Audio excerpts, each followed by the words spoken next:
স্বাগত আরেকবার সিলেট স্টুডিও থেকে চ্যানেল এস সিলেট নিউজে। ছাতকে গত বছর বয়ে যাওয়া প্রলয়ঙ্কারী ঘূর্ণিঝড়ে চরমহল্লা ও দক্ষিণ খুরমা ইউনিয়নের ক্ষতিগ্রস্ত অসহায় মানুষদের জন্য আরও ৮টি ঘর নির্মাণ করে দিয়েছেন যুক্তরাজ্যে বসবাসরত আমরা ছাতকবাসী ইউকে। 2 কক্ষ বিশিষ্ট দৃষ্টিনন্দন ঘরগুলো পেয়ে ক্ষতিগ্রস্ত মানুষেরা ঘর নির্মাণের উদ্যোক্তাদের প্রতি কৃতজ্ঞতা ও দোয়া কামনা করেন। আমাদের ছাতক প্রতিনিধি রাজউদ্দিনের পাঠানো তথ্য ও চিত্রে বিস্তারিত দেখুন ডেস্ক রিপোর্টে। আমরা ছাতকবাসী ইউকের উদ্যোগে ছাতকে গত বছর বয়ে যাওয়া প্রলয়ঙ্করী ঘূর্ণিঝড়ে চরমহল্লা ও দক্ষিণ খুরমা ইউনিয়নের ক্ষতিগ্রস্ত অসহায় মানুষদের জন্য ঘর নির্মাণ প্রকল্প অব্যাহত রয়েছে। এরই ধারাবাহিকতায় বিগত সপ্তাহে সিলেট জর্জ কোর্টের বিপিজিপি অ্যাডভোকেট রাজউদ্দিন ও প্রতিনিধি দলের প্রধান যুক্তরাজ্য প্রবাসী রুহুল আমিন সহ অতিথিবৃন্দ হাতদোলানি ও পুরাকাটি গ্রামে 8টি নতুন ঘরের চাবি হস্তান্তর করেন।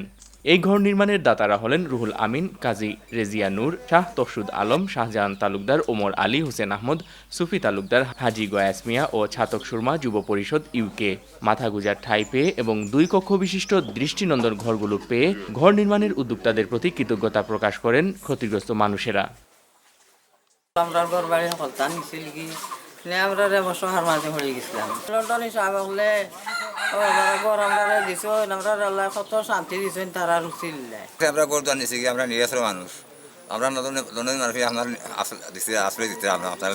আমরা ছাতকবাসীর উদ্যোক্তাদের এই মহতি উদ্যোগটিকে সাধুবাদ জানিয়ে কৃতজ্ঞতা জানিয়েছেন ছাতকের সুশীল সমাজের নেতৃবৃন্দ।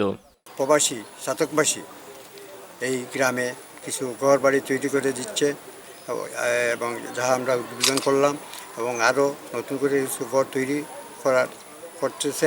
এই জন্য ছাতক প্রবাসী আমরা যারা প্রবাসী আছে তাদেরকে আমাদের এলাকার পক্ষ থেকে, হাদুল্লানিবাসীর পক্ষ থেকে, ছাতকবাসীর পক্ষ থেকে আমরা তাদেরকে ধন্যবাদ জানাচ্ছি। এই দুইটি গ্রামের অসহায় মানুষের পাশে যুক্তরাজ্য ছাতকের আমার প্রবাসী ভাইরা যারা এগিয়ে আসছেন, যাদের অনুদানে এই গ্রাম আবার জাগরিত হয়েছে, তাদেরকে আমি ধন্যবাদ জানাই। এদিকে একই দিন আরেকটি ঘরের ভিত্তিপ্রস্তর স্থাপন করেন প্রতিনিধি দলের নেতৃবৃন্দ। প্রতিনিধি দলের প্রধান জানান, ক্ষতিগ্রস্ত অসহায় মানুষের মাথা গুঁজার ঠাঁই করে দিয়ে তাদের মুখে হাসি ফোটানোর লক্ষ্যেই তাদের এই প্রচেষ্টা।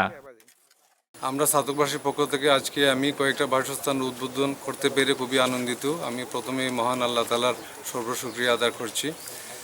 এই কাজটা একমাত্র শুধুমাত্র আল্লাহর সন্তুষ্টির জন্য করা। আপনারা আমাদের জন্য দোয়া করবেন এবং সহযোগিতা করবেন।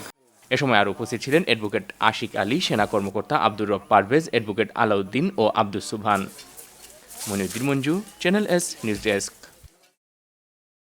অকাল বন্যায় ক্ষতিগ্রস্ত মৌলভীবাজারের হাকালুকি হাওরপাড়ের দরিদ্র শিক্ষার্থীদের মধ্যে শিক্ষা উপকরণ বিতরণ করেছেন ছাত্র ইউনিয়ন মৌলভীবাজার জেলা সংসদ। ছাত্র ইউনিয়ন জেলা সংসদের নেতৃবৃন্দ এই শিক্ষা উপকরণ বিতরণ করেছেন। এ সময় কুলাউড়া উপজেলার হাকালুকি হাওরপাড়ের ভুকশিমৈল ইউনিয়নের কানেহাতি সরকারি প্রাথমিক বিদ্যালয়, কালেসার সরকারি প্রাথমিক বিদ্যালয়, মুক্তাদিরপুর সরকারি প্রাথমিক বিদ্যালয় সহ বিভিন্ন বিদ্যালয়ের প্রথম থেকে 10ম শ্রেণী পর্যন্ত 800 শিক্ষার্থীদের শিক্ষা উপকরণ দেওয়া হয়েছে। প্রত্যেককে 2টি করে খাতা ও 2টি কলম দেওয়া হয়। বিতরণ কার্যক্রমে উপস্থিত ছিলেন ছাত্র ইউনিয়ন মৌলভীবাজার জেলা সংসদের সভাপতি প্রশান্ত দেব, সাবেক সভাপতি কামরুল হাসান মিজু, মৌলভীবাজার সরকারি কলেজ সংসদের সভাপতি সুবিনয় শুভ সহ সংশ্লিষ্ট বিদ্যালয়ের শিক্ষক শিক্ষিকাবৃন্দ। এর আগে 2 দফায় ছাত্র ইউনিয়ন 1000 ক্ষতিগ্রস্ত পরিবারের শিক্ষার্থীদের মধ্যে শিক্ষা উপকরণ বিতরণ করেছে। আমি আজকে খাতা কলম পাইছি, ওখানে আর আমি স্কুলেও বাদ দিতাম না, নিয়মিত স্কুলে আইম। ওখানে আমি 2টা খাতা পাইছি, আমার খুব লাভ হয়েছে। আমি প্রতিদিন স্কুলে আইম, দিন স্কুল বাদ দিতাম না। বন্যার কারণে বাচ্চা কাচ্চা খাতা কলমের অভাবে স্কুলে যাতায়াত কমে গেছে, এখন খাতা কলম পাইছে, তার উপস্থিতি আরও অনেকটা বাড়বে। জগন্নাথপুর পৌর এলাকার জননী ক্রিকেট ক্লাবের উদ্যোগে বন্যায় ক্ষতিগ্রস্ত লোকজনের মধ্যে চাল ও ডাল বিতরণ করা হয়েছে। এ উপলক্ষে ভবানীপুর সরকারি প্রাথমিক বিদ্যালয় প্রাঙ্গণে জননী ক্রিকেট ক্লাবের সভাপতি ফজলু মিয়ার সভাপতিত্বে ও ক্লাবের সাধারণ সম্পাদক শামীম আহমদ ও যুগ্ম সম্পাদক অঞ্জন চৌধুরীর যৌথ পরিচালনায় এক সভা অনুষ্ঠিত হয়। এতে প্রধান অতিথির বক্তব্য রাখেন জগন্নাথপুর উপজেলা পরিষদের chairman Ataur Rahman, vice chairman Bijan Kumar Dey, মহিলা ভাইস চেয়ারম্যান ফারজানা বেগম, যুক্তরাজ্য প্রবাসী জননী ক্রিকেট ক্লাবের উপদেষ্টা সুজাতুর রেজা, ভবানীপুর সরকারি প্রাথমিক বিদ্যালয়ের প্রধান শিক্ষক যিশুতোষ তালুকদার, সহকারী শিক্ষক আলমগীর হোসেন। স্বাগত বক্তব্য রাখেন জননী ক্রিকেট ক্লাবের সহ সভাপতি নূর আহমদ। পরে এলাকার 180 জন পরিবারের মধ্যে 5 কেজি চাল ও 1 কেজি ডাল বিতরণ করা হয়। বিতরণী অনুষ্ঠানে বিশেষ অতিথি হিসেবে উপস্থিত ছিলেন পৌর কাউন্সিলর আবাব মিয়া, ভবানীপুর প্রাথমিক বিদ্যালয়ের পরিচালক কমিটির সদস্য কুবেনী রায় চৌধুরী, প্রবাসী সেলিম মিয়া, আনা মিয়া, রেনু শর্মা, দিলু মিয়া, আবুল হাসিম ডালিম, জননী ক্রিকেট ক্লাবের আব্দুস সালাম, শাহিদ মিয়া, জাকারিয়া, নূর ইসলাম, জিয়াউল হক ডালিম, কবির রত্না শর্মা, তাজউদ্দিন, আব্দুল হামিদ, আবুল কালাম, জমির হোসেন, তুফাইল আহমদ। বিশ্ব মা দিবস উপলক্ষে সিলেটে বর্ণাঢ্য র্যালি ও সমাবেশ অনুষ্ঠিত হয়েছে। রবিবার বিকেলে এনজেএল ইএনটি সেন্টার ও এনজেএল ফাউন্ডেশনের উদ্যোগে আয়োজিত র্যালিটি সিলেট কেন্দ্রীয় শহীদ মিনার থেকে যাত্রা শুরু করে জিন্দাবাজার পয়েন্ট ঘুরে লামাবাজার, রিকাবি বাজার হয়ে কাজল স্বাস্থ্য এনজেএল ইএনটি সেন্টারে শেষ হয়। বক্তারা বলেন, মাকে সবাই ভালোবাসতে হবে, তাদের প্রতি ভালোবাসা কাজে কর্মে প্রকাশ করতে হবে। কোনো মায়ের যেন বৃদ্ধাশ্রমে ঠাঁই নিতে না হয়, তাদের শেষ ঠিকানা যেন হয় সন্তানের বাড়ি। সমাবেশে বক্তারা মায়ের প্রতি দায়িত্ব পালনের জন্য সকলের প্রতি আহ্বান জানান।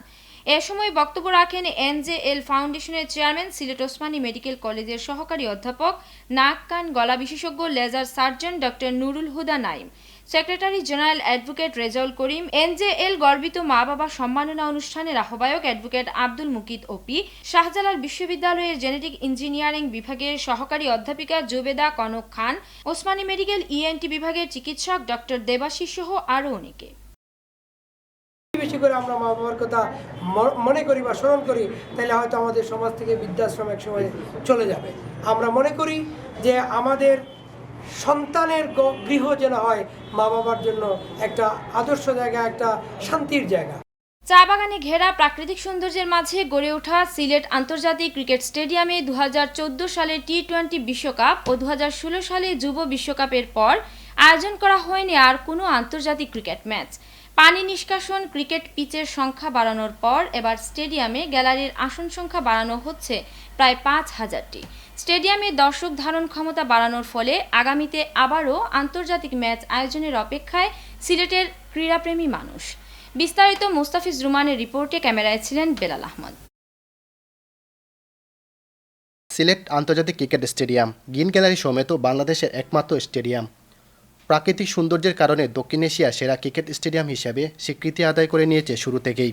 2014 সালের টি-20 বিশ্বকাপ এবং 2016 সালে যুব বিশ্বকাপের কিছু ম্যাচ সফলভাবে সম্পন্ন হওয়ায় সকলের প্রশংসা আদায় করে নেয় স্টেডিয়ামটি। কিন্তু গত 1.5 বছরে কোনো আন্তর্জাতিক ম্যাচের আয়োজন হয়নি এই স্টেডিয়ামে। স্টেডিয়ামের ড্রেনেজ ব্যবস্থা, নতুন পিচ নির্মাণ করার পর এবার স্টেডিয়ামের পূর্ব পাশে নতুনভাবে নির্মিত গ্যালারির আসন সংখ্যা 5000-এর মতো বাড়ানো হচ্ছে। নতুন এই গ্যালারি কাজ শেষ হলেই আগামীতে স্টেডিয়ামের ধারণ ক্ষমতা বেড়ে দাঁড়াবে 18,500-এ। আমাদের আসন সংখ্যা প্রায় 18,500-এ উত্তীর্ণ হবে বলে আমরা আশা করছি। পূর্ব পাশে নতুন দোতলার গ্যালারি কাজ আগামী মাসের মধ্যেই সম্পন্ন হবে এবং শেষ করার পরপরই গ্রিন গ্যালারির সংস্কার কাজ করা হবে বলে জানান বিসিবির পরিচালক। তো আমরা আশা করছি হয়তো কাজের আমরা যতটুকু অগ্রগতি হয়েছে আগামী 1 মাসের মধ্যেই কাজ শেষ হয়ে যাবে এবং এটা যদি করা হয় আমার মনে হয় আমাদের গ্রিন গ্যালারির বর্তমানে যে সৌন্দর্য সেই সৌন্দর্য আরও বৃদ্ধি পাবে।